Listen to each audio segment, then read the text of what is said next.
Assalamualaikum warahmatullahi wabarakatuh. Kembali lagi dengan saya Pagerangan 2 akhirnya hadir lagi. Saya akan kembali membacakan kisah-kisah misteri bersambung. Sore ini kita lanjutkan cerita arwah penasaran Santi yang sebelumnya sukmanya telah berhasil dibebaskan oleh Sepia dari dalam kendi. Sebelum akhirnya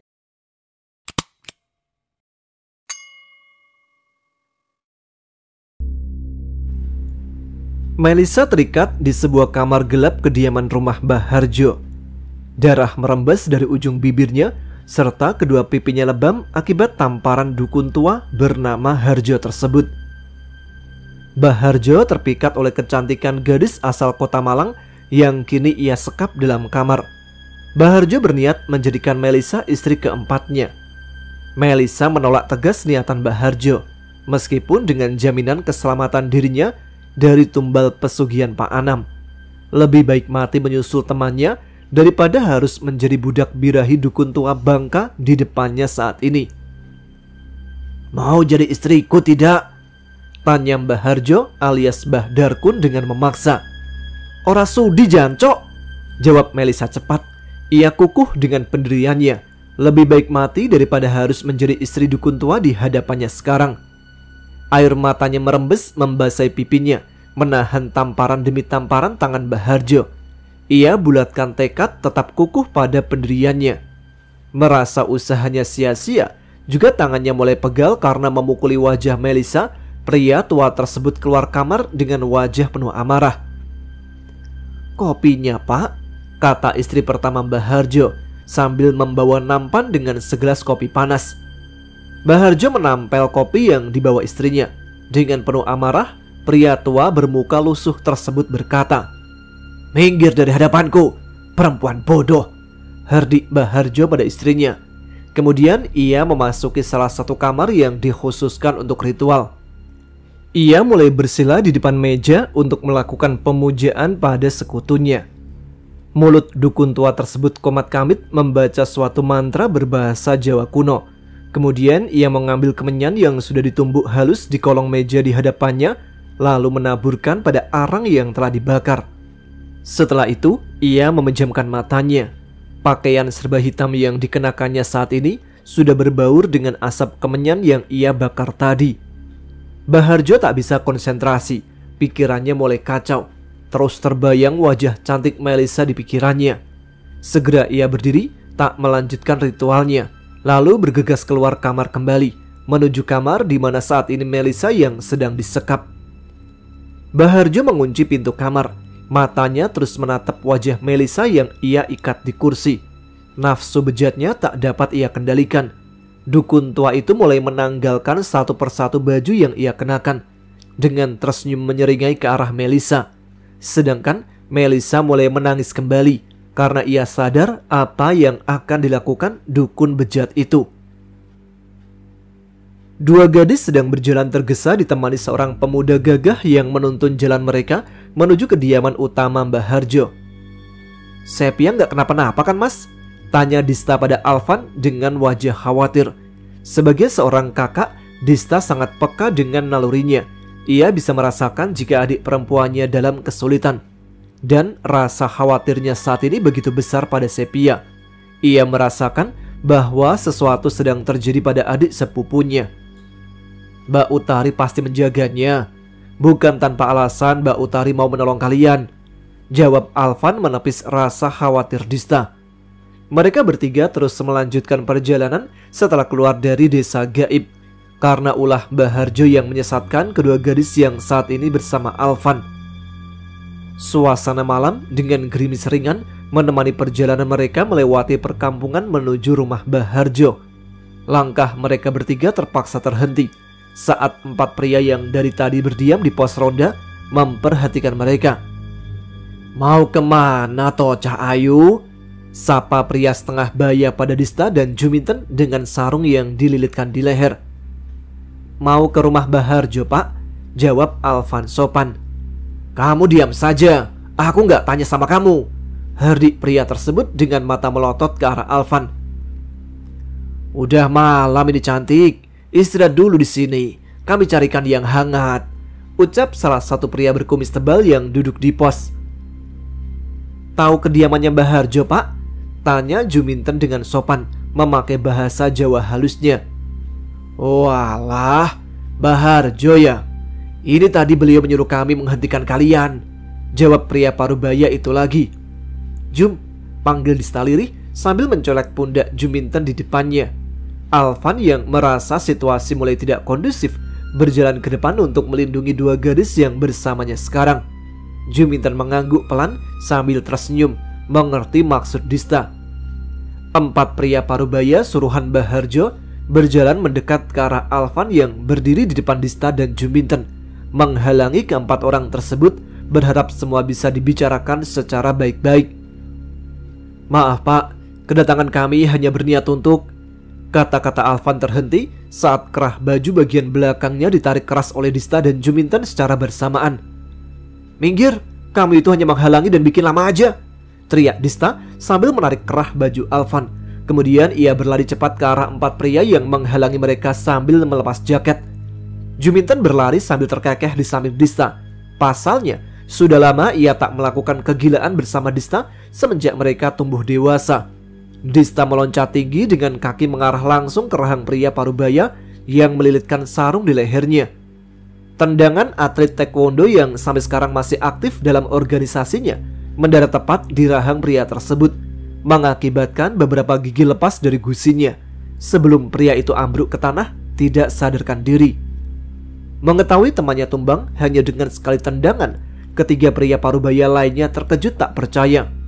Sebelum mereka bertiga bersiap melakukan pukulan balasan, Juminten sudah menendang keras pria berkumis lebat tepat di arah kemaluannya.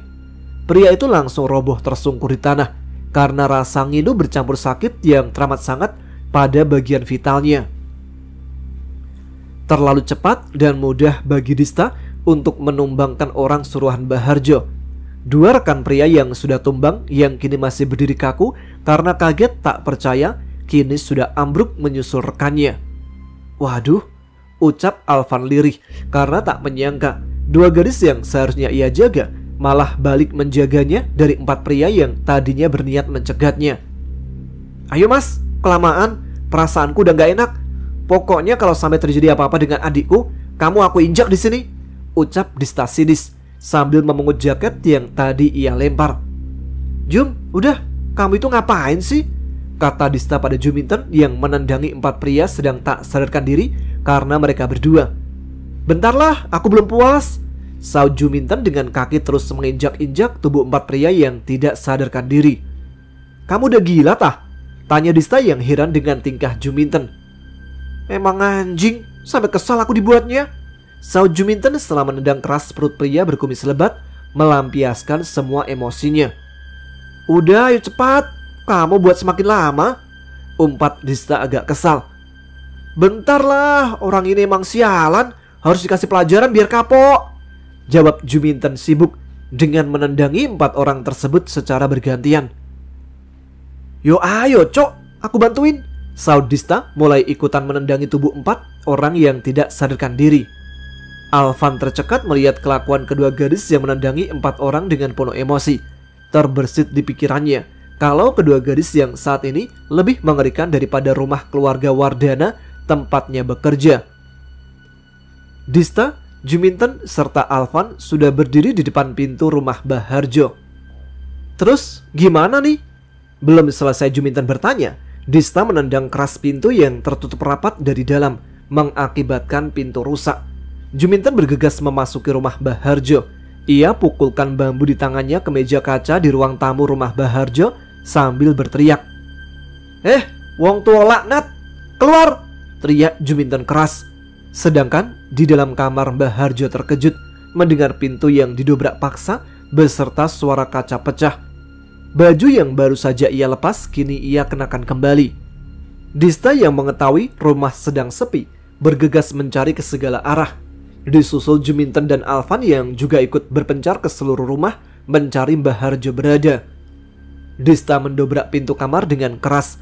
Setelah ia mengawasi orang dalam kamar tersebut, hanya ada istri pertama Mbah Harjo yang menggendong anaknya yang masih bayi dengan ketakutan kala melihat Dista.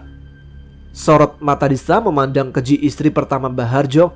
Sebelum Dista melangkah, suara pukulan mengalihkan pandangannya ke arah sumber suara. Dista berbalik. Ia berlari ke arah Alvan yang terjengkang karena pukulan Mbah Harjo. Tanpa basa-basi, Dista menyerang Mbah Harjo. Pria tua yang hanya mengenakan celana kain seperti sarung berwarna hitam yang sengaja dililitkan karena baru saja ia lepaskan tanpa mengenakan baju, kini terjengkang ke belakang akibat tendangan Dista yang mengenai dadanya. Juminten yang tiba-tiba muncul memukuli wajah Mbah Harjo membabi buta dengan bambu yang ia anggap seperti jimat. Mulut meracau tak karuan. "Orang tua sialan, dukun buta!" Hingga Mbah Harjo merangkak, kepalanya penuh darah yang mulai mengalir membasahi wajah tua lusuhnya. Dista memasuki kamar. Tangannya mulai melepas tali yang mengikat tangan dan kaki Melisa. Melisa memeluk Dista erat. Tangisan kerasnya menandakan kelegaan hatinya atas kedatangan Dista dan Juminten yang menolong di saat yang tepat. Hampir saja Mbah Harjo memperkosa dirinya. Dista menenangkan Melisa yang sedang ketakutan. Di luar, Juminten memukuli Mbah Harjo tanpa henti hingga tubuh pria tua itu diam tak bergerak. Juminten menyeka keringat di keningnya. Ia berhenti karena merasa capek sendiri. "Wong tuwek koyo asu," umpat Juminten dengan kekesalannya. Dista memapah keluar tubuh lemas Melisa. Kekacauan yang timbul di rumah Mbah Harjo membuat para tetangga sekitar rumah berdatangan. Alvan mulai menceritakan perihal yang terjadi saat ini. Juminten yang kelelahan masih menyempatkan menendang tubuh Mbah Harjo sebelum ia membantu Dista memapah Melisa. Suasana menjadi semakin riuh karena banyak warga terus berdatangan ke rumah Mbah Harjo. Dista mulai menghubungi keluarga di Malang, menjelaskan kronologi kejadian yang mereka alami. Berkali-kali Juminten menghubungi Sevia. Ia nampak cemas dengan kabar dari satu orang temannya yang belum diketahui. Penduduk geram mengetahui kelakuan Mbah Harjo. Mereka mengikat tubuh pria tua tersebut pada tiang rumah. Esok hari jam 10 pagi, para keluarga dari Malang sudah sampai di tempat Dista dan Juminten berada. "Gimana sih, Nduk?" ucap Bu Eni, ibu kandung dari Sepia. Ia histeris ketika mengetahui anak gadis satu-satunya tidak ada kabar. Kedua orang tua Ajeng, Bu Ririn, sampai pingsan ketika anak gadisnya dinyatakan meninggal. Lalu keluarga Eva meratapi kepergian anak gadisnya. Mereka tak percaya Eva sudah tiada. Melisa mulai menceritakan pelariannya bersama Ajeng semalam. Malam saat mereka berdua berlari, Melisa berlari mengikuti Ajeng. Mereka sama-sama panik dengan pocong yang tiba-tiba jatuh dari atas. Kedua gadis berlari di tengah gelapnya hutan berselimut kabut pekat. Kaki mereka yang lelah terus dipaksa untuk berlari. Hingga akhirnya Melisa terjatuh karena kakinya tersandung akar pohon. Senter yang ia genggam terlempar. Melisa terkejut karena kakinya ditarik dari belakang. Ia meronta saat sebuah tangan mencengkram erat kakinya. Mulutnya ingin berteriak, tapi suaranya tak keluar. Perlahan tubuhnya diseret ke belakang. Meski ia meronta keras, tangan seseorang tak terlihat jelas karena gelapnya malam semakin erat mencengkram pergelangan kakinya. Ajeng yang menyadari Melisa tak bersamanya berbalik, matanya terbelalak kaget saat Melisa ditarik dari belakang oleh seseorang. Langkah kakinya yang semula gemetar menahan ketakutan yang menjalari tubuhnya, kini ia paksakan berlari menolong temannya. Ia kepalkan erat tangannya memukul ke arah sosok pria yang tak jelas wujudnya di kegelapan malam. Pukulan Ajeng tepat sasaran. Pria itu jatuh tersungkur. Ajeng membantu Melisa bangkit sebelum tangan pria itu menjambak rambut Ajeng. "Mel, lari dulu!" ujar Ajeng setengah berteriak. Melisa diam sesaat. Ia bimbang antara lari atau melawan balik. Melisa melemparkan tasnya ke arah pria yang menjambak Ajeng. Sebelum Melisa sempat melawan balik, Ajeng mendorongnya keras, menyuruhnya berlari. "Cepat lari!" seru Ajeng keras. Ajeng melawan balik pria yang kini sudah bergulung-gulung di tanah bersamanya. Sementara Melisa dengan berat hati berlari menuruti permintaan Ajeng. Ia sempat menoleh ke belakang. Jauh dalam benaknya, ia ingin melawan orang tersebut bersama Ajeng. Jatuh bangun, Melisa berlari dalam hutan tanpa penerangan cahaya, tanpa tahu arah dan tujuan. Kaki yang telah lelah ia paksa terus berlari dan berkali-kali ia jatuh tersandung akar pohon. Hingga kesekian kalinya ia terjatuh. Pandangannya menatap seorang wanita dengan gaun putih yang berdiri di depannya. Melisa terkejut. Ia tak percaya dengan seseorang yang kini berdiri di depannya. Mbak Santi? Lirih Melisa. Air matanya mulai berlinang, memikirkan nasibnya saat ini. Sosok perempuan yang setiap malam datang mengetuk pintu setiap rumah saat malam datang, kini berdiri di depannya. Lewat sana, Mel, kata Mbak Santi. Tangannya menunjukkan arah pada Melisa. Wajahnya begitu teduh, senyumannya menghiasi bibir tipis gadis yang dulu pernah saling bergurau dengannya. Senyuman Mbak Santi kepadanya seperti menambah kekuatan untuk Melisa. Ia bergegas berlari ke arah yang ditunjukkan Mbak Santi kepadanya. Mbak, makasih. Melisa menghentikan larinya. Ia sempatkan menoleh ke belakang, mengucapkan terima kasih pada Santi, yang dibalas anggukan pelan beserta senyuman ramahnya. Baharjo dipaksa menunjukkan letak jenazah Ajeng oleh Pak Yanto, ayah Ajeng sekaligus kepala desa. Rombongan menuju hutan bambu yang dimaksud Dukun Harjo. Isak tangis para keluarga mengiringi langkah mereka menuju lokasi korban. Juminten mencari-cari Dista dan Alvan yang tiba-tiba menghilang. Ia nampak heran dengan hutan bambu sangat berbeda dengan pertama kali mereka datang. Panggilan Makten, ibunya, tak ia hiraukan. Pikirannya jauh menerawang waktu pertama kali datang. Berarti selama ini dugaannya benar. Waktu pertama kali masuk ke desa, mereka sudah memasuki alam lain. Di tempat lain, Dista mengutuk Alvan dengan makian kasarnya. Ia tak sabar dengan kabar adik sepupunya saat ini. Dengan terpaksa, karena Dista terus menekan Alvan, ia mengantar Dista ke tempat Utari saat ini. Pokoknya kalau sampai adikku hilang, awas aja, ujar Dista di sela perjalanan mereka berdua ke tempat Utari berada. Alvan yang mendengar peringatan Dista sedikit bergidik. Ingatannya kembali berputar, mengingat kelakuan barbar Dista pada Mbah Harjo dan 4 contengnya semalam. Yang sabar toh Mbak, jangan emosi terus, jawab Alvan menenangkan Dista agar tak emosi. Telinga Alvan terasa panas akibat Dista terus mengumpatnya dengan makian kata kotornya. Utari sedang duduk bersantai di sebuah warung makan. Ia tahu Alvan akan datang menemuinya. Ia tidak menyadari jika Dista ikut bersama Alvan. Hei Mbak, mana adikku? Certa Dista yang sempat berlari memasuki warung ketika melihatnya. Sabar toh Mbak, duduk dulu, kita bicara baik-baik, ucap Alvan pelan. Utari menghela nafas panjang kemudian tersenyum tenang ke arah Dista. Utari menenangkan Dista yang tersulut emosi karena tak mendapati adiknya bersamanya. Setelah Dista agak tenang, Alvan memesan beberapa minuman dan makanan. Utari mulai menceritakan kejadian yang dialaminya ketika bersama Sepia. Malam itu, Utari berdiri mengawasi dari luar rumah kedua Mbah Harjo. Ia pusatkan konsentrasinya menahan kekuatan gaib dari Nyai Rukmi. Wujud bungkuk nenek tua mengenakan baju adat Jawa tersebut tersenyum menyeringai ke arahnya. Sementara Sepia sudah memasuki rumah mencari kendi tumbal pesugihan yang mengurung jiwa para tumbal. Suasana menjadi senyap, keringat terus menetes membasahi dahi Utari. Badannya seperti terikat. Nafasnya tersengal. Angin kencang tiba-tiba datang. Utari terkejut. Matanya menatap seorang gadis sedang berjalan santai di depannya. Trah Suryono, ucap Utari lirih. Utari tak percaya dengan kedatangan anak angkat kelima Trah Suryono yang tiba-tiba muncul. Banyak pertanyaan di benaknya. Bagaimana mungkin salah satu orang terpenting sepertinya berada di sini? Gadis yang memakai jaket merah panjang bernama Disa Anindya Malik Ramlan tersebut menghentikan langkahnya. Ia menoleh ke arah Utari. Darah mengalir pelan membasahi kening Utari. Tubuhnya tak bisa digerakkan. Disa memandangi Utari dengan sorot mata merendahkan lawannya.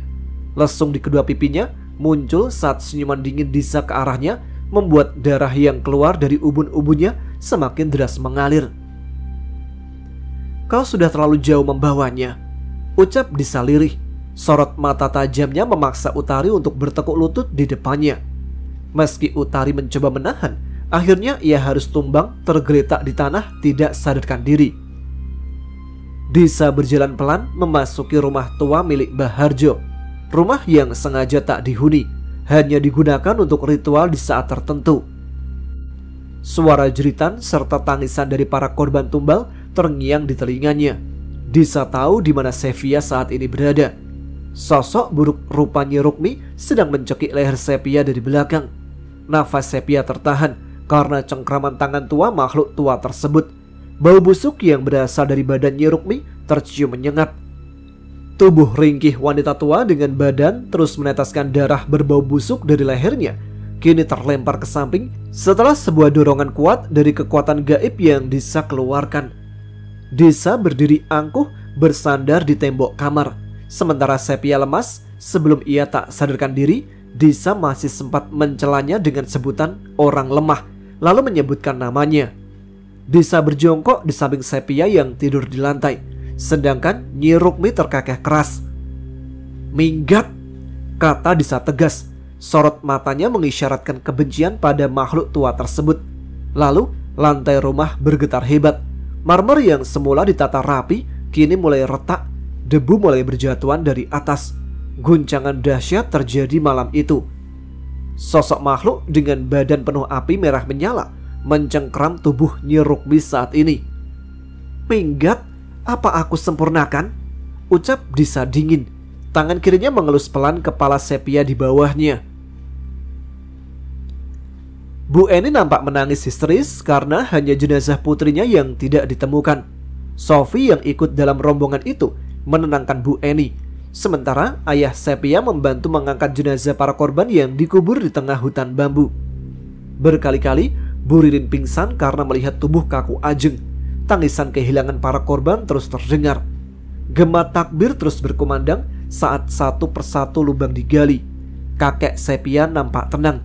Ia tahu tidak selamanya bisa menyembunyikan keberadaan cucu gadisnya. Juminten berkali-kali mengumpat Dista yang menghilang bersama Alvan. Malam di saat semua temannya berlari ketakutan, Eva juga terkejut karena penampakan pocong yang tiba-tiba jatuh di tengah-tengah mereka.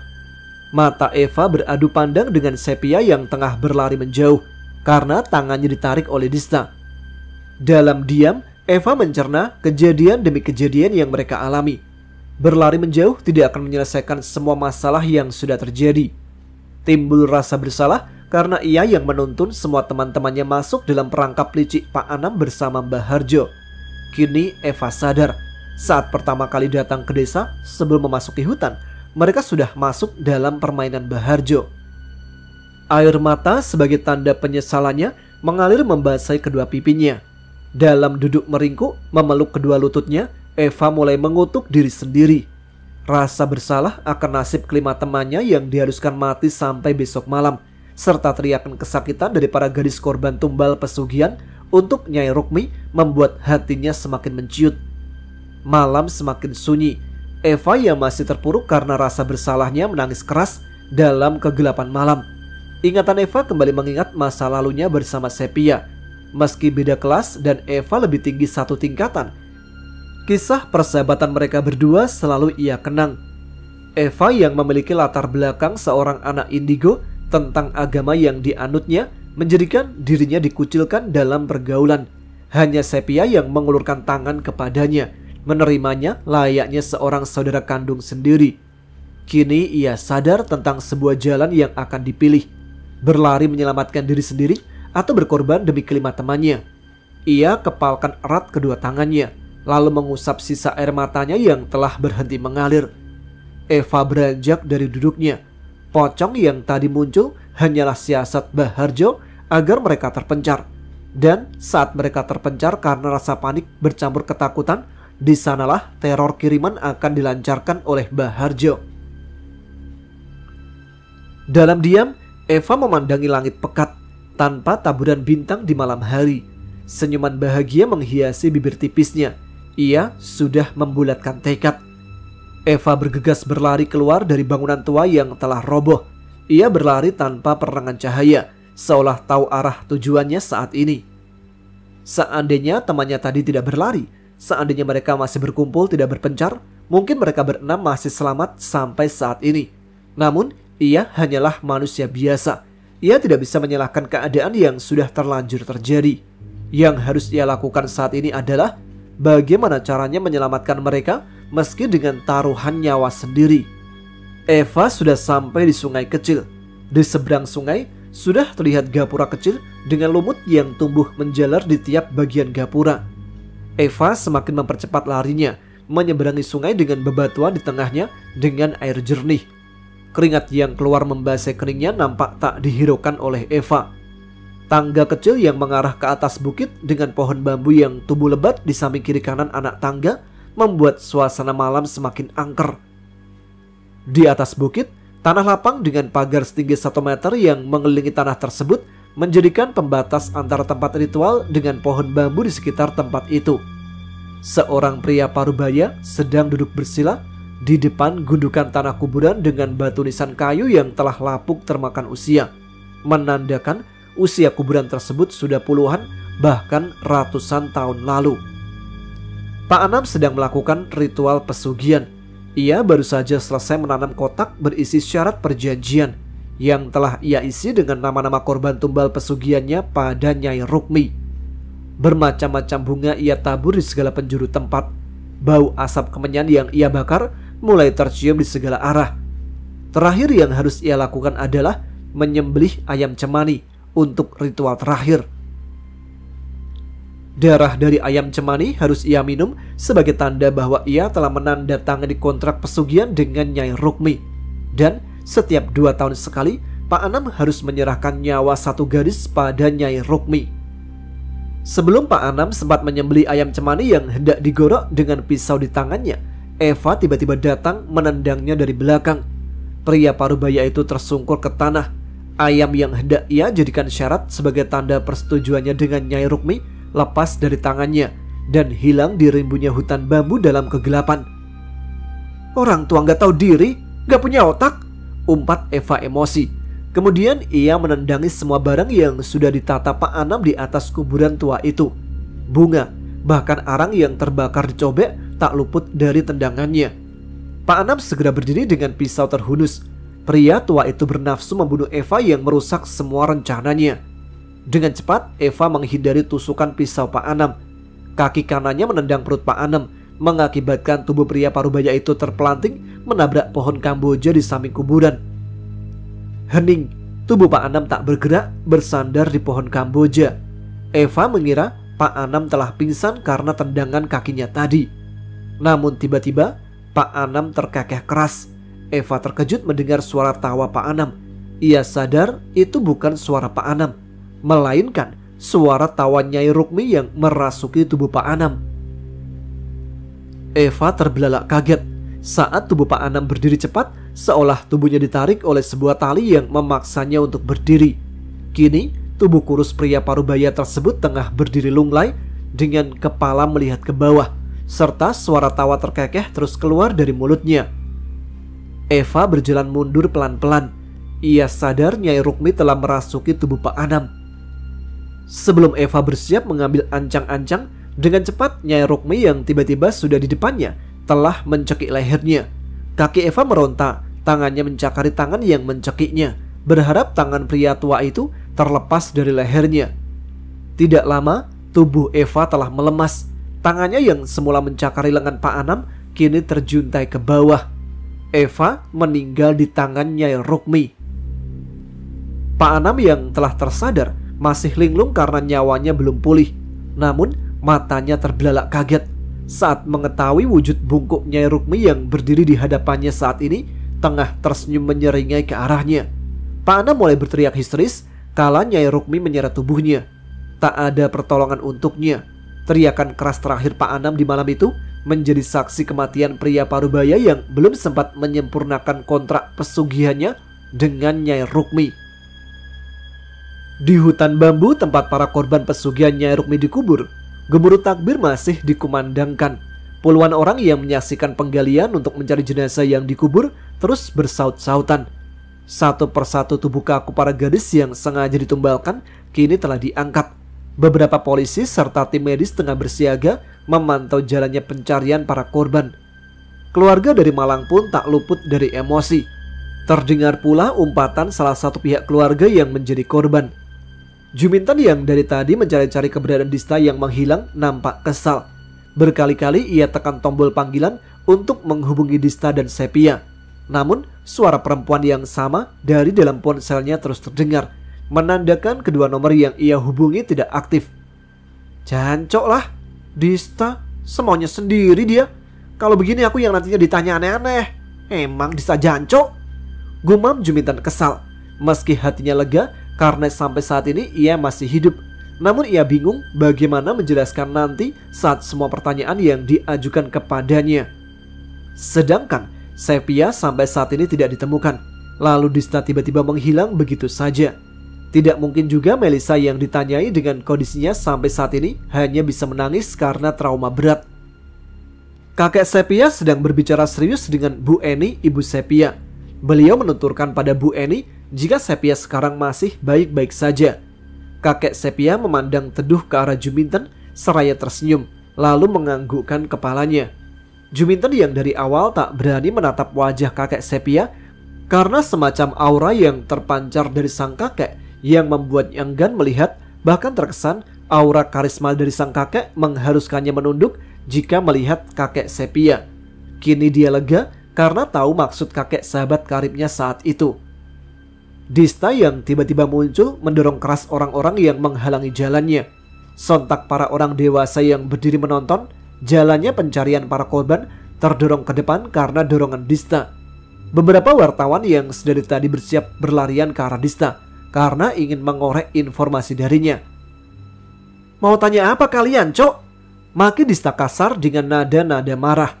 Mata Dista berkaca-kaca saat mengetahui keluarganya ada di sini. Tidak ada ucapan apapun dari mulutnya. Dista diam membisu. Ia berlari bersujud di kaki Bu Eni. Dista menangis keras sambil memegangi kaki Bu Eni. Berkali-kali ia meminta maaf pada Ibu Sepia karena telah melalaikan tanggung jawabnya sebagai seorang kakak yang seharusnya menjaga adiknya. Bu Eni yang dari tadi menangis kini memeluk Dista. Ibu satu anak itu menyeka air mata Dista. Ia tak menyalahkan Dista atas menghilangnya anak gadisnya.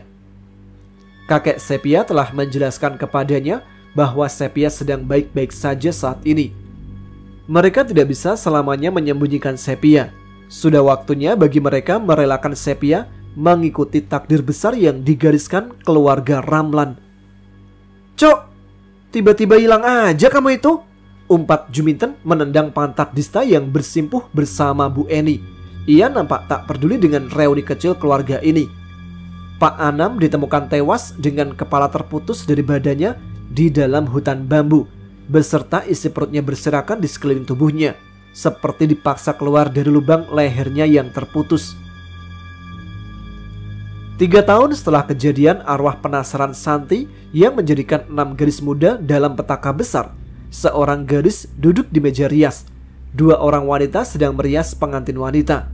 Orang-orang berlalu lalang dengan kesibukan masing-masing menyiapkan acara pernikahan. Juminten nampak sedang membantu menata kue-kue di piring untuk hidangan para tamu. Dista yang telah selesai dirias di hari pernikahannya, bak seorang ratu, berjalan pelan menghampiri Juminten. Dista memeluk Juminten erat, terbersit rasa rindu pada seorang adik yang dulu manja kepadanya. Sampai di hari pernikahannya saat ini, sosok adik manja yang selalu ia lindungi tiada kabar keberadaannya. Acara pernikahan Dista diadakan sangat meriah dengan adat Jawa. Siang itu, acara kesenian reok Ponorogo yang diadakan untuk memeriahkan pernikahan sekaligus khitanan anak Mas Roni berlangsung ramai oleh banyaknya penonton yang memadati lokasi. Sedan putih keluaran terbaru menepi di pinggir jalan. Lalu, seorang gadis muda berjaket hitam berbahan parasit keluar dari dalam mobil. Gadis bermata bulat bening serta wajah yang ditutupi masker putih berjalan memasuki tenda pernikahan. Tudung jaket yang menutupi kepalanya menyembunyikan identitas dirinya saat ini. Para tamu yang sedang duduk di meja panjang menikmati hidangan yang disajikan, terheran dengan kedatangan gadis tersebut. Bahkan ia nampak melewati 2 gadis yang bertugas sebagai penerima tamu yang duduk di depan tenda. Gadis itu terus berjalan di tengah-tengah para tamu yang berhenti memakan hidangan di depan mereka. Mata mereka terus memperhatikan langkah gadis berjaket hitam tersebut. Juminten dan Melissa yang sedang berfoto dengan kedua mempelai menatap nanar ke arah gadis yang berjalan ke arah mereka. Suasana riuh tiba-tiba menjadi hening saat kedatangan gadis ini. Bahkan kedua mempelai yang duduk di kursi pernikahan diam membisu mengikuti para tamu undangan yang diam 1000 bahasa. Gadis itu menaiki tangga kecil tempat dua mempelai serta Juminten, Sophie, dan Melissa saat ini berada. "Siapa kamu?" tanya Dista yang memakai baju pengantin dengan adat Jawa pada gadis yang saat ini sedang berdiri di depan mereka. Mata Juminten berbinar, mulutnya terbuka lebar, bersamaan tudung jaket yang menutupi kepala gadis itu dilepas. Rambut hitam lurus panjangnya kini tergerai. "Sapi!" teriak Juminten keras, berlari memeluk Sepia yang tiba-tiba datang saat ini. Air matanya tak terbendung lagi. Rasa rindu pada seorang sahabat yang telah lama hilang kini ia tumpahkan dalam tangisan dengan memeluk Sepia. Melissa dan Sophie tak kalah terkejut. Mereka juga berlari ikut memeluk Juminten dan Sepia. Dista mendorong pemuda yang saat ini menjadi suaminya. Ia bergegas berdiri, tidak menghiraukan para tamu undangan yang kebingungan karena mereka berteriak histeris dengan kedatangan Sepia. "Gantian, Cok! Gantian! Ini adikku!" Dista menarik Sophie dan Juminten yang memeluk Sepia dari depan. Mereka berlima berteriak serta menangis haru dalam kebahagiaan yang telah lengkap dengan kedatangan Sepia yang telah mereka nantikan. Sebuah kisah perjalanan hidup yang tidak akan pernah mereka lupakan. Tentang perjuangan, arti sebuah ikatan persahabatan, tentang sebuah kebersamaan dalam suka dan duka yang mereka lalui akan tetap menjadi cerita hingga di masa tua mereka nanti. Pagi hari di desa Jatisari geger karena makam Santi dibongkar tanpa sepengetahuan perangkat desa dan warga. Meski beberapa warga mengusulkan agar jenazah Santi kembali disucikan, Pak Kades dan beberapa perangkat desa datang ke lokasi kuburan Santi. Beberapa warga nampak berkerumun karena laporan Pak Imam. Kuburan Santi sudah ambles ke bawah pagi hari itu. Pak Kades menyuruh 2 orang untuk membongkar makam Santi pagi itu karena merasa curiga dengan keadaan tanah makam yang seperti habis digali. 2 orang suruhan Pak Kades segera mencangkul kuburan Santi. Karena tak ingin menimbulkan keramaian lagi, beberapa warga yang berkumpul disuruh bubar sejenak sambil menunggu kabar. Dari penuturan Juminten yang ia dengar dari ibunya, waktu makam Santi dibongkar, yang ditemukan justru pelepah pohon pisang. Jasad Santi tidak ada dalam lubang kuburnya.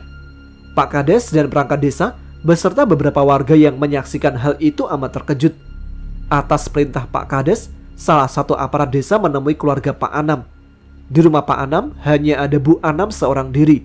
Sementara menurut penuturan Bu Anam, Pak Anam sejak kemarin belum pulang ke rumah. Sementara Didi, kakak laki-laki Santi, sedang terbaring sakit di atas ranjang tidurnya. Tidak jelas sakit apa yang dideritanya. Badan Didi membiru di sekujur tubuhnya. Bahkan panas badannya tak kunjung turun sejak 3 hari ini. Anas, perangkat desa yang diutus Pak Kades, menjelaskan jika jasad Santi tidak ada dalam kuburannya. Mendengar jasad anak gadisnya tidak berada di tempatnya, Bu Anam kaget sampai pingsan beberapa kali. Wanita parubaya yang mengenakan hijab tersebut tak kuasa menahan beban hidupnya. Di saat genting begini, suami tidak berada di sampingnya. Pak Anam hanya berkata kepadanya kalau keluar kota untuk beberapa hari. Gunjingan para tetangga yang terus mencibir keluarganya karena Santi, anak gadisnya, menjadi setan yang bergentayangan setiap malam. Sepulang Anas dari rumahnya, Bu Anam tak kuasa menahan tangisnya. Wanita berhijab tersebut terduduk sambil menangisi nasib keluarganya. "Bu," suara serak pelan Didi dari kamarnya. Bu Anam masih belum beranjak dari duduknya. Meski ia mendengar suara Didi memanggilnya, Bu Anam butuh beberapa saat untuk menguasai emosinya dan menghapus air matanya saat bertemu Didi di kamarnya nanti. Dalam kamar, tubuh Didi kejang, mata Didi melotot. Pemuda 29 tahun yang belum menikah tersebut seperti sedang melihat hantu yang mendatanginya. Bu Anam melangkah pelan menuju kamar Didi yang sedang terbaring tak berdaya. Jika dulu kamar Didi sangat bersih dengan barang-barang yang ditata rapi, berbeda dengan saat ini. Kamar Didi berbau amis dari daging busuk bercampur kotoran serta air seni yang terus-menerus keluar dari tubuh Didi. Melihat tubuh Didi yang mengejang, Bu Ana mempercepat langkahnya menghampiri Didi. Meski berkali-kali Bu Ana mengucapkan kalimat syahadat untuk mengiringi pergian anak lelakinya, Didi tetap diam membisu dengan mata melotot. Pemuda itu meninggal secara tidak wajar. Bu Anam kembali menangis dengan memeluk tubuh Didi yang sudah tidak bernyawa. Setelah puas dengan tangisannya meratapi nasib keluarganya dan cibiran para tetangga yang menghujat keluarganya, membuat Bu Anam tak kuasa menanggung beban hidupnya. Tidak ada yang memberinya pertolongan untuknya. Dengan pandangan mata kosong, wanita parubaya itu mengakhiri hidupnya dengan menggantung dalam rumahnya. Bu Juminten, tetangga depan rumahnya, mencoba menanyakan kabarnya. Karena sejak kemarin pagi setelah kabar jasad Santi hilang dari kuburannya, Bu Anam sama sekali tak terlihat keluar rumah. Bahkan di dalam rumahnya pun nampak sepi seperti tak berpenghuni. Meski enggan berurusan dengan keluarga Pak Anam, Mas Roni, Pak Soleh dan beberapa orang datang karena Bu Juminten yang panik saat bau busuk tercium dari dalam rumah Pak Anam. Setelah pintu dibuka paksa, beberapa orang masuk untuk memastikan keadaan keluarga Pak Anam. Karena sedari tadi mereka memanggil, tidak ada jawaban dari dalam rumah. Setelah kemarin jasad Santi yang menghilang dari kuburannya, kini Bu Anam dan Didi ditemukan meninggal dalam rumah. Sementara Pak Anam masih tak diketahui keberadaannya. Malam di saat semua warga lebih memilih berdiam dalam rumah, Pak Anam mengendap-endap keluar dari rumahnya. Pria parubaya itu menuju kegelapan malam, menuju jalan setapak yang mengarah ke sungai. Sengaja ia tak membawa senter untuk menerangi jalannya agar warga tak curiga dengan kepergiannya. Sesampainya di kuburan desa, ia segera menuju ke makam Santi putrinya. Pak Anam mulai menggali tanah kuburan Santi dalam gelapnya malam. Pria parubaya itu tak menghiraukan bau busuk menyengat dari lubang kubur yang ia gali. Beberapa kali Pak Anam membasuh keringat di dahi yang mulai mengganggu pandangannya. Setelah jasad Santi ia angkat, lalu mengganti dengan pelepah pisang yang ia bawa dari sungai tadi.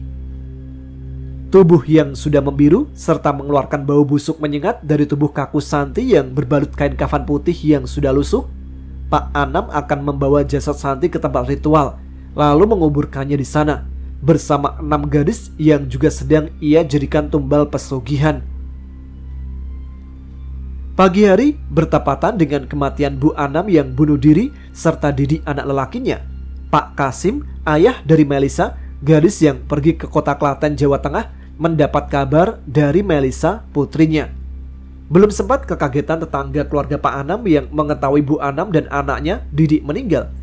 Kini mereka kembali terkejut ketika mendapat kabar dari kelima gadis yang pergi ke Klaten 2 hari lalu.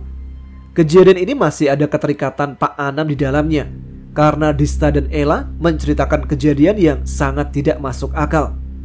Pak Anam menjadikan kelima gadis yang masih tetangganya untuk dijadikan tumbal pesugihan. Perasaan campur aduk kelima orang tua gadis yang akan dijadikan tumbal pesugihan Pak Anam. Istri Pak Kades menangis histeris sepanjang perjalanan menyusul ke Klaten karena Ajeng anak pertamanya dikabarkan meninggal saat menolong Melisa. Hutan bambu tempat dikuburnya para gadis korban pesugihan ramai dikunjungi penduduk.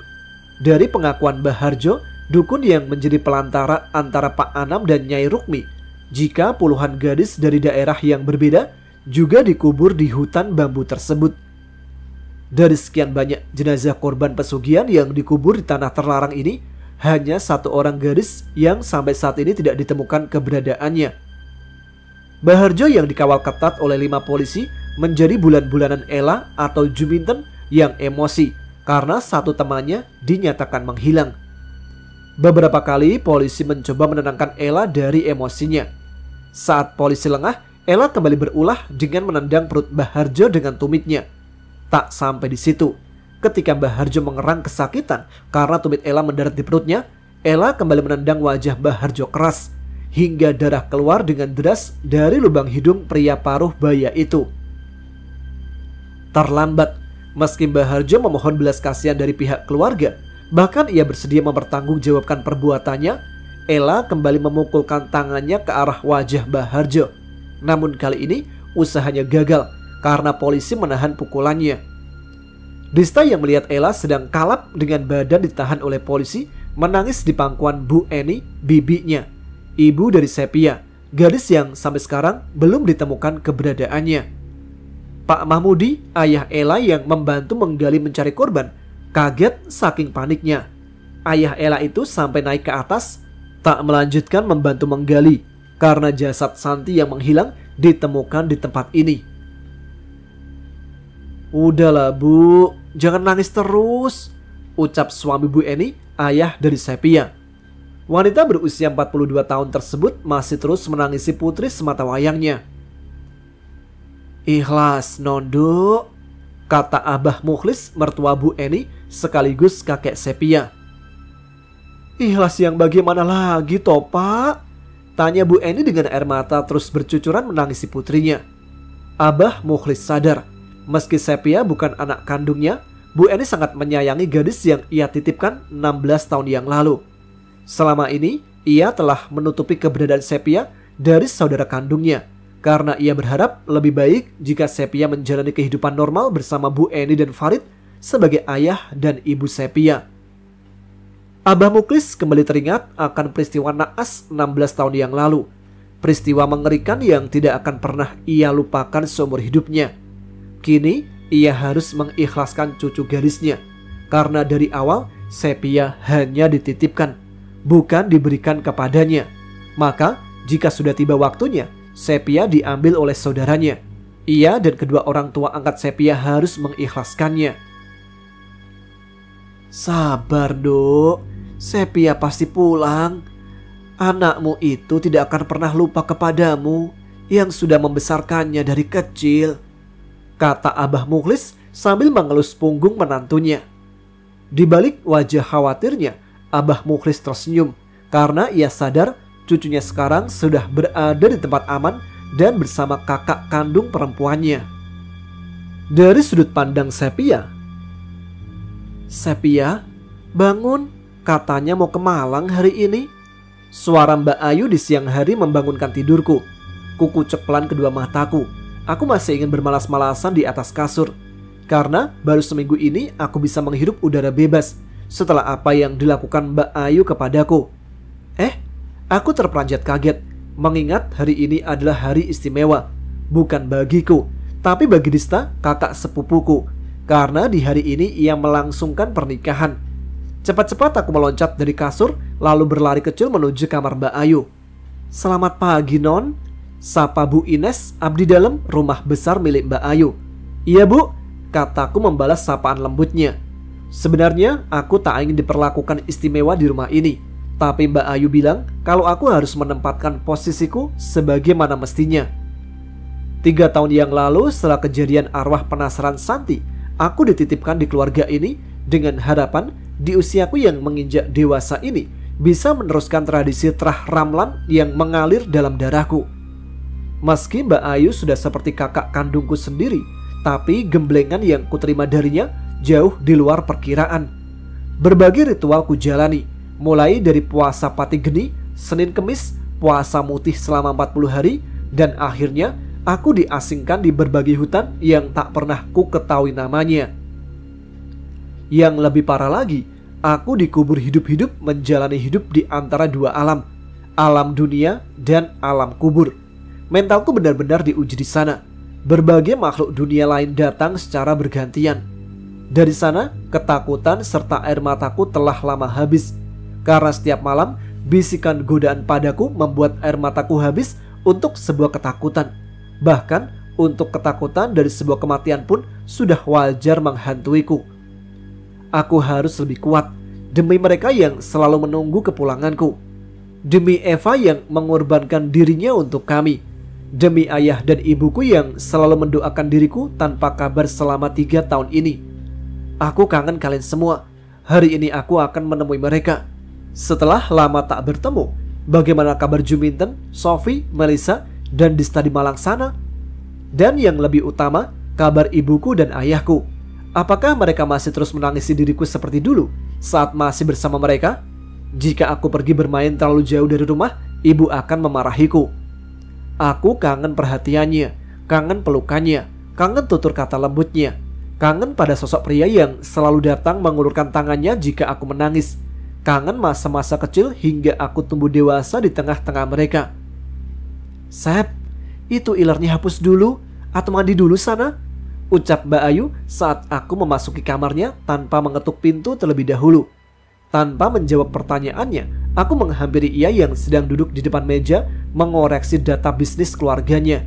Bahkan aku juga baru tahu kalau 4 bisnis keluargaku sampai sekarang dijalankan olehnya. Tentu saja atas permintaan Disa. Sekalian aja buat mandi, ucap Mbak Ayu kalem saat melihatku yang tengah menyemprotkan parfum kesukaannya pada badanku. Sahutku sambil memanyunkan bibir ke depan. Kamu gak mau diantar pakai sopir aja, Dek? Tanyanya lagi. Berangkat sendiri berani kok, Mbak, jawabku asal, lalu memakai semua peralatan kosmetik di meja riasnya. Mendengar jawabanku, Mbak Ayu melemparkan bantal ke punggungku. Wih, Sepi udah cantik, mau berangkat pacaran ya? Itu bukan suara kami, tapi suara Senja. Dialah gadis yang ikut andil dalam mengajariku mencari jati diri. Nama lengkapnya adalah Senja Dewi Asmarani. Tak seperti namanya yang bagus dan paras wajahnya yang cantik. Kelakuannya justru terbilang sangat absurd menurutku. Kota asalnya adalah Probolinggo. Ia kemari untuk sekedar mampir. Ayo gelut aja, ujarku kesal karena ia meledek. Ya nggak baik, murid mengajak berantem gurunya, jawabnya sambil terkekeh. Dek, nanti kalau udah sampai, kabarin Mbak ya. Kamu tunggu saja di Malang, 2 hari lagi Mbak jemput, ucap Mbak Ayu pelan kepadaku. Oke, aku juga gak sabar kepengen ketemu Fani Sastro itu Mbak, jawabku santai. Wih, mau mengetes ilmu sama Fani ya? Saut Senja menggodaku. Ya iyalah, rugi dong kalau nggak dicoba. Udah aku dibolak-balik, dibuang kesana kesini, sampai-sampai kaki jadi kepala, kepala jadi kaki, kataku bercanda. Ayo, tos dulu Sep, kata Senja lantang sambil memelukku dari belakang. Sini sebentar Dek, kata Mbak Ayu dengan suara khasnya yang kalem. Aku menghampirinya, lalu ia menyuruh aku duduk di kasur lebarnya dengan duduk membelakanginya, sambil menguncir sedikit rambutku di sisi kiri atas kepalaku. Ingat pesennya Mbak, ucap Mbak Ayu pelan. Tetap jadi adik Mbak yang nurut ya, lanjutnya. Setelah berbincang panjang lebar, tanpa mandi lebih dahulu, aku menuruni anak tangga rumah besar milik Mbak Ayu menuju garasi mobil bagian belakang. Mobilnya udah siap Mbak, yakin gak mau diantar aja, kata Mas Dio, sopir pribadi yang selalu menemani Mbak Ayu pergi kemanapun. Berangkat sendiri aja Mas, jawabku ramah. Dari sekian banyak pekerja di rumah ini, hanya Mas Dio yang memperlakukan diriku sewajarnya. Dari jauh sudah terdengar suara sound system, pertanda ada sebuah acara yang sedang dilangsungkan. Laju mobilku pelankan, lalu berhenti di pinggir jalan di tengah keramaian lalu lalang para pengunjung karena antusias melihat kesenian reog Ponorogo yang sedang digelar. Ku atur nafas dalam-dalam dari balik kaca hitam sedan yang ku kendarai. Dengan jelas kulihat kakak sepupuku Dista sedang bersanding bersama Bayu, pemuda yang telah menaklukkan hatinya yang keras, orang yang petakilan. Aku tersenyum bangga karena yang kulihat mereka tetap baik-baik saja sampai sekarang. Sengaja ku kenakan masker penutup mulut dan hidung serta tudung jaket agar kehadiranku tidak terlalu mencolok. Suara sound system membuat hatiku jengkel. Ku buka pelan pintu mobil. Pandanganku mencari diesel, sumber tenaga listrik di acara pernikahan serta kitanan anak Mas Roni, keponakanku. Konsentrasiku mengarah pada diesel. Mati, ucapku lirih. Seketika diesel telah mati seperti keinginanku. Kembali aku bergegas memasuki tarup tempat acara berlangsung. Ternyata dugaanku salah. Tatapan mata para tamu undangan malah tertuju kepadaku yang tengah berjalan di tengah-tengah mereka. Apa aku harus buat mereka semua pingsan sekaligus ya? Pikiranku mulai bimbang. Di atas sana, Dista sedang duduk dengan anggun bagai seorang permaisuri Raja Jawa dengan senyuman yang ia paksa. Aku kembali tersenyum melihatnya karena sifat Dista yang doyan marah-marah. Kini harus ia paksa menutupinya agar terlihat lebih lembut di hari pernikahannya. Aku sudah berdiri di depan kursi tempat Dista dan Bayu suaminya duduk. Juminten, Sophie dan Melissa memandangku heran karena mereka tak mengenali wajahku yang tertutup masker serta tudung jaket yang kukenakan. "Kamu siapa?" tanya Dista memandangku dengan tatapan heran penuh tanda tanya. Tanpa menjawab, segera ku buka tudung jaket beserta masker yang menutupi wajahku. "Sapi!" teriak Juminten lantang. Ia berlari menghampiriku lalu memelukku erat. Sophie dan Melissa yang kaget seolah tak percaya dengan kehadiranku saat ini berlari memelukku juga. Air mata bahagia Dista saat mengetahui diriku benar-benar hadir di hari bahagianya. "Sebentar Cok, gantian, ini adikku," serunya dengan menarik Sophie dan Melissa yang memelukku. "Aku kangen kalian," kataku lirih sambil memeluk mereka secara bersamaan. "Ibu mana Jum?" tanyaku kemudian setelah kami berpelukan bersama. "Ayo ikut aku, Bibi Annie ada di dapur," jawab Juminten. Sosok yang selalu kurindukan. Di dapur sana, ibuku sedang membantu menata piring-piring di atas gig lebar dalam dapur. Sesekali ia mengusap keringat di dahi dengan lengan tangannya. Tak terasa, rasa cengengku datang kembali. Tangis yang kutahan akhirnya tumpah. Air mataku mengalir ketika melihat sosok wanita yang selalu sabar menghadapi kenakalanku. Bibirku bergetar. "Ibu!"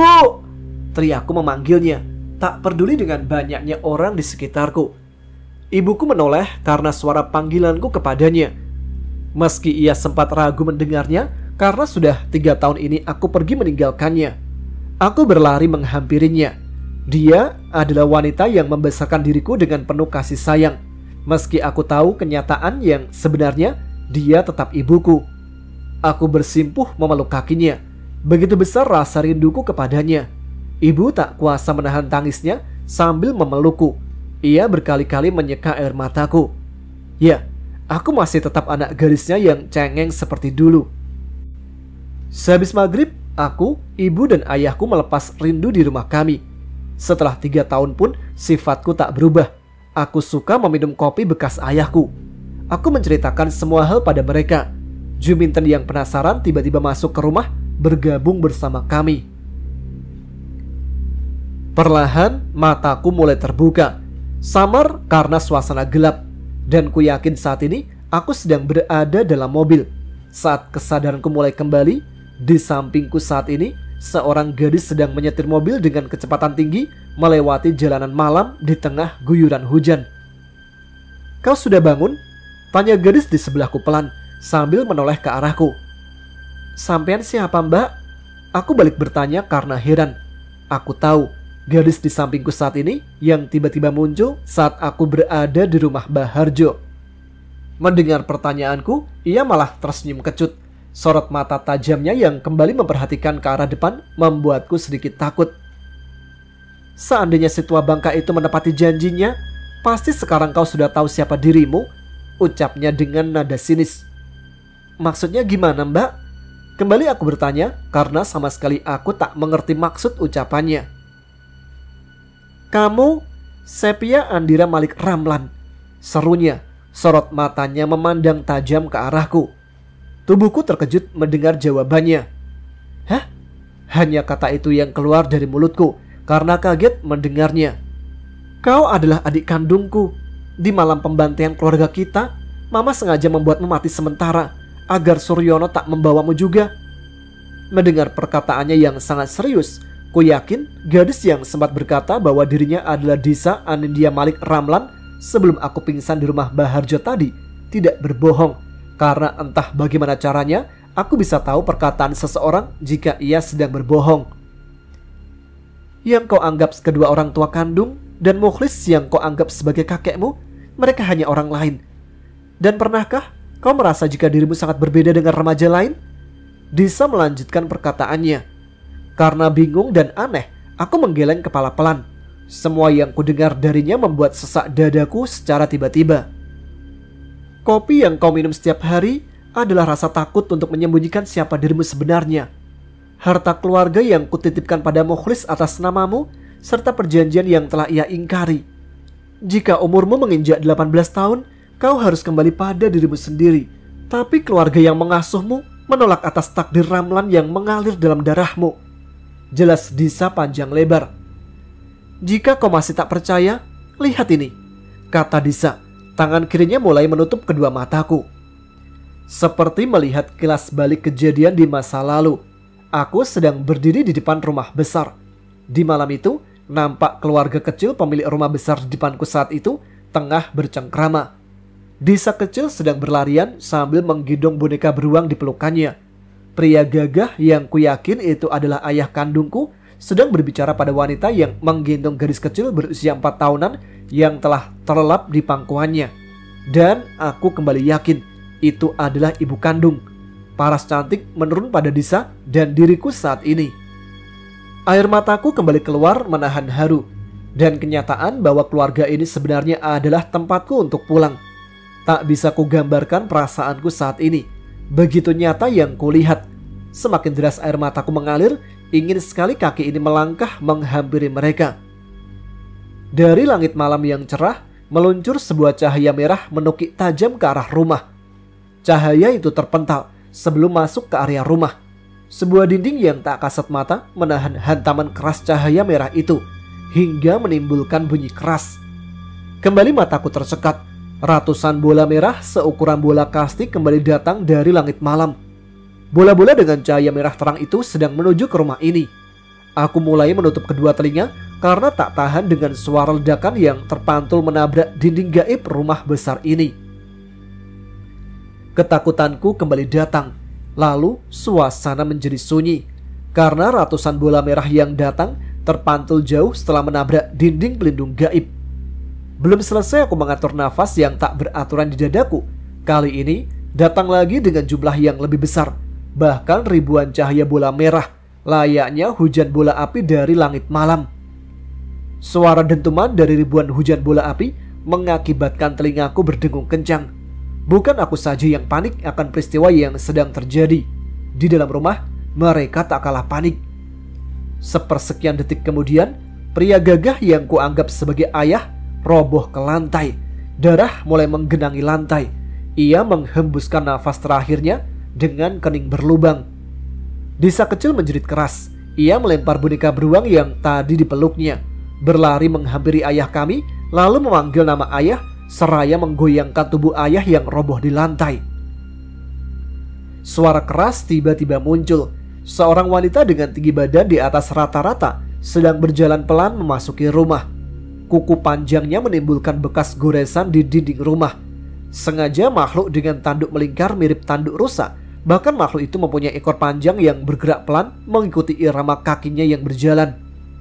Dan yang membuatku merasa aneh, Mama yang mendekap erat aku yang terlelap di gendongannya tak menyadari kehadiran makhluk itu. Dari luar, sebuah sedan berhenti tepat di depan gerbang pagar besar rumah ini. Wanita tua dengan rambut disanggul keluar dari pintu belakang mobil. Kini ia tengah berjalan memasuki rumah. Makhluk yang menyerupai wanita berbadan tinggi sudah berdiri di belakang mama kami yang tengah bersimpuh di lantai. Badannya gemetar tak karuan. Ku yakin ia juga merasakan ketakutan. Teriakan keras beserta tangisku ketika wanita ayu yang kuakui sebagai ibu kandungku mulai roboh sambil terus mendekap diriku di masa lalu. Tidak ada yang mendengar suara kerasku. Aku seakan dipaksa menyaksikan kilas balik kematian keluarga kandungku sendiri. Doro, yang satunya tidak dibawa juga? Tanya wanita yang tadi menemani nenek tua dengan nada pelan penuh hormat. Anak itu sudah meninggal. Seumpama masih hidup, pasti akan kubawa juga. Dengan suara parau ia menjawab. Kemudian nenek itu menuntun Disa kecil yang sedang menangis keluar rumah. Ikut ibu ya, Nduk. Aku didik kamu biar menjadi manusia yang dihormati oleh lainnya. Disa tak menjawab ajakan nenek yang saat ini sedang menuntunnya keluar melewati pintu rumah besar. Disa masih sempat menoleh ke dalam rumah di mana kedua orang tuanya dan adik kecilnya yang sedang tergeletak di lantai tak bernyawa. Tangisku semakin keras melihat kedua kilas balik kedua orang tua kandungku meninggal dengan cara aneh di depan mata sendiri. Kau sudah paham sekarang siapa dirimu sebenarnya? Tanya Disa ketika aku mulai kembali sadar dengan kenyataan. Aku tak ingin menjawabnya. Perih rasanya hati ini memikirkan nasib kedua orang tuaku.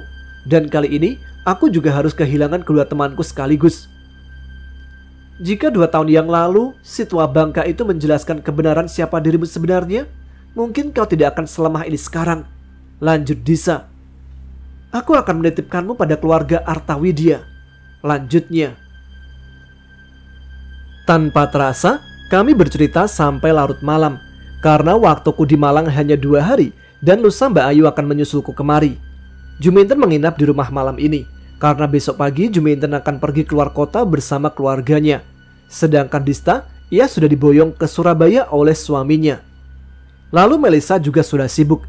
Ia bekerja di salah satu hotel di Pulau Dewata, Bali. Sudah biasa bagiku jika bangun lewat pukul 9 pagi. Juminten yang semalam tidur bersamaku di kamar sudah pergi. Juminten hanya menitipkan salam lewat ibuku. Jika nanti setelah urusannya selesai, ia akan kembali ke sini. Masa apa, Bu? Tanyaku saat menghampirinya di dapur. Mandi dulu sana, Sep. Masih belum berubah aja tingkahnya, kata ibu. Karena baru bangun tidur, aku sudah menyapanya tanpa mandi lebih dahulu. Males, jawabku santai.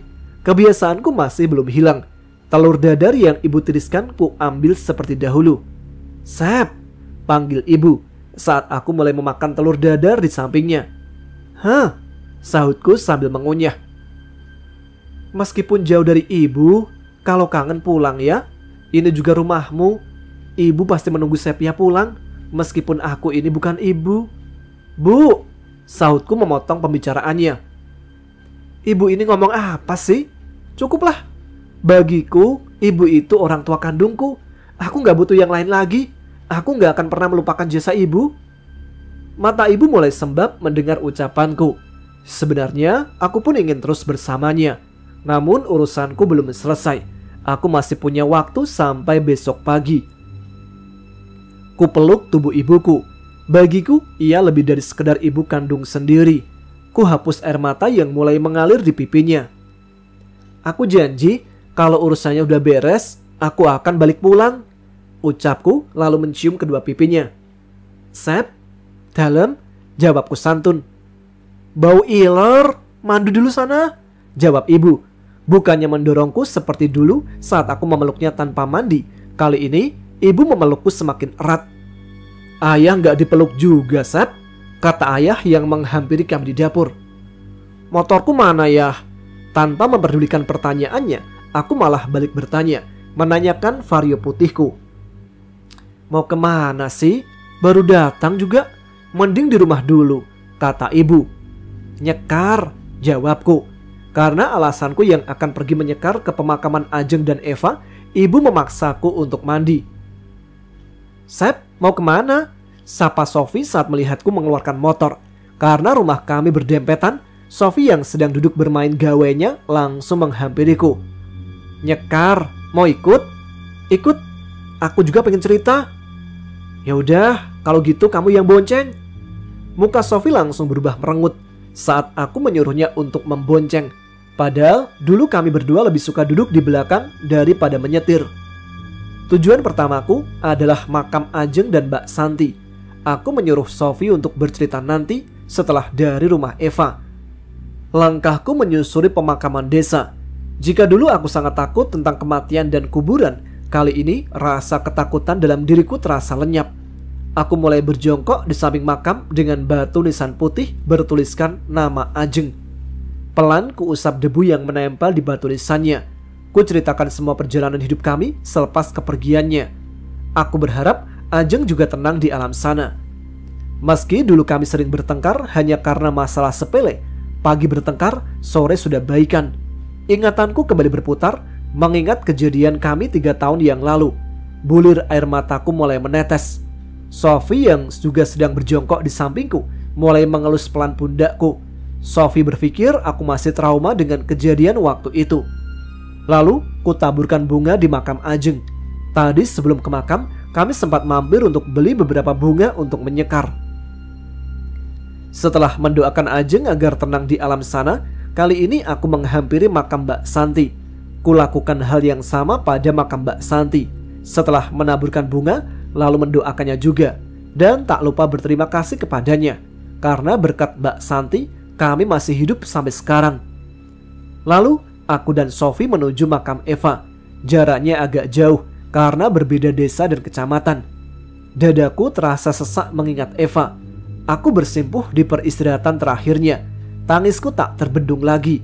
Ingatan masa-masa bersamanya dahulu, teman yang selalu bersamaku. Dikala susah maupun senang, saat aku dalam masalah, ia datang membawa ide-ide cemerlangnya. Erat pelukanku saat memeluk batu nisannya. Masih terasa pelukan terakhirnya sebelum Eva benar-benar pergi. "Sep, udah sore," ucap Sofi menepuk pelan pundakku. Waktu terasa begitu cepat. Saat ku ceritakan semua kisahku di kuburan Eva, aku berharap di atas sana ia masih berkenan mendengar semua kisah hidupku. Tidak lengkap rasanya jika tidak mampir ke rumah Eva. Ku beranikan diri untuk mampir di rumah Eva. Padahal aku takut jika ibu Eva menyalahkanku atas kepergiannya. Pintu pagar rumah Eva ku dorong dengan pelan. Rumah besar Eva masih sama seperti dulu. Rumah yang selalu menjadi tempat persinggahanku saat bolos sekolah atau hanya sekedar mampir. Aku berdiri di depan pintu rumah Eva. Lama tanganku tak mengetuk pintu rumahnya. Perasaan mulai bercampur aduk. Merasa bersalah, takut dengan kata-kata makian keluarga Eva atas kepergian Eva. "Sepia, kok nggak masuk, Dok?" sapa seorang dari samping rumah. Aku menoleh pada suara yang sangat aku kenal. Bu Fatma, ibu kandung Eva. Mataku berkaca-kaca melihat sosok wanita paruh baya ini. Bukan sebuah tuduhan ataupun makian yang kudapat, melainkan pelukan hangat seorang ibu darinya. Bu Fatma menerima takdir dengan lapang dada. Malah beliau takut jika karena kepergian Eva, aku merasa bersalah dan tidak mampir ke rumahnya untuk sekedar memberi kabar. Lalu Sofi bercerita tentang kematian Bu Anam yang meninggal secara menggantung, serta anak laki-lakinya yang meninggal secara tidak wajar. Sofi juga bercerita jika di dalam mimpinya ia bertemu dengan Mbak Santi. Mbak Santi menuturkan jika ia akan membantu kami yang terjebak di dalam hutan waktu itu. Kubuka album kenangan berisi semua foto kami sewaktu masih sekolah. Dengan pelan kubuka lembar demi lembar. Banyak sekali foto kenangan kami berenam.